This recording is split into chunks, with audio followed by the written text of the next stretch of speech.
नमस्कार, times of Swaraj में आप सबों का स्वागत है और मैं हूं संतोष सिंह। और आज हम टाइम्स ऑफ स्वराज में के पाठक के निर्णय की दो तस्वीरें हम आपको दिखा रहे हैं। पहली तस्वीर 9वीं और 11वीं की 12वीं 9वां और 12वीं क्लास 9वां 10वां और 12वीं क्लास का मासिक परीक्षा हो रहा है। ये नालंदा का वीडियो है। जरा इस वीडियो को गौर से देखिए कि किस तरीके से परीक्षाएं हो रही है। और दूसरा ये जो देख रहे हैं ना, ये मिशन दक्ष का प्रश्न पत्र है, जिसमें पूछा गया कि सप्ताह में कितने दिन होते हैं, तो एक दिन ही गायब कर दिया है। इंग्लिश में देखिए क्या सवाल पूछा गया। मतलब पाठक जो निर्णय ले रहे हैं या पाठक जो बदलाव करना चाह रहे हैं, उस बदलाव का क्या संकेत है, किस स्तर पर बदलाव हुआ है, कितना बदलाव हुआ है, उसकी वानगी आप इस दो तस्वीरों के सहारे आप समझ सकते हैं। सिर्फ कहने को ये बातें रह गई हैं कि मतलब हम मासिक परीक्षा ले रहे हैं, अपडेट एकदम जो आपको कॉन्वेंट स्कूल जिस तरीके से चल रही है उस तरीके से हम बच्चों को तैयार कर रहे हैं। कमज़ोर बच्चों को 1 महीने तक गर्मी छुट्टी में विशेष हम पढ़ाई की व्यवस्था किए, उसके खाने की व्यवस्था किए, और परीक्षा देखिए किस तरीके से परीक्षा ले रहे हैं। इतना ही नहीं, कई स्कूल में तो क्वेश्चन ही नहीं पहुंचा है, तो फ़ोन करके क्वेश्चन लिखाया गया है। एक क्वेश्चन भेज दिया, कहा कि इसी को सभी बच्चों के बीच बांट दीजिए। तो जब विभाग सिर्फ खाना पूर्ति करने को तैयार हो तो फिर परिणाम क्या होगा, बड़ा सवाल आपसे है।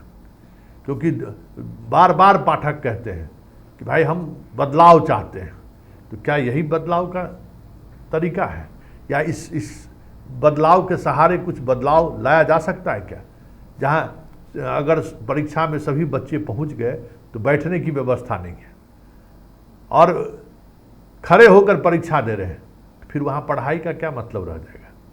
और मिशन दक्ष को लेकर बड़ी बड़ी बातें कही गई। क्या नहीं कहा गया कि भाई 2 घंटे रोज पढ़ाया जा रहा है। ऐसे 23 लाख बच्चों को पढ़ाया गया है पूरे बिहार में 1 महीने गर्मी छुट्टी के दौरान, 23 लाख बच्चों को। लेकिन विभाग प्रश्न पत्र छापने में भी सावधानी नहीं बरत रहा है, तो फिर इस दक्ष कक्षा का मतलब क्या रह गया। तो ऐसे में कहा जा सकता है कि पाठक का फैसला भले ही आपको बाहर बैठे हुए लोगों को एक अलग तरीके की चीज़ें महसूस करवा रहा हो, लेकिन ज़मीनी हकीकत यही है कि पाठक का हर फैसला अव्यवहारिक है। पाठक का हर फैसला ज़मीन पर उतरने की स्थिति में बिहार है ही नहीं। कैसे आप ज़मीन पर उतार दीजिएगा? न टीचर आप बहाल कर दिए, न इंफ्रास्ट्रक्चर है, न स्कूल में बिल्डिंग है, न रहने की पढ़ने के लिए व्यवस्था है, तो आप कैसे आप बच्चों को शिक्षक का आप अपॉइंटमेंट किए, किसी शिक्षक, किसी में 40 को शिक्षक है, किसी में 4 भी शिक्षक नहीं है। वो भी कहा गया कि पटना के स्तर पर हम पोस्टिंग कर रहे हैं, लेकिन फील्ड में तो कुछ भी नहीं दिख रहा है। फील्ड में तो वही चीज़ें दिख रही हैं जो विषयवार शिक्षक की नियुक्ति नहीं हुई है।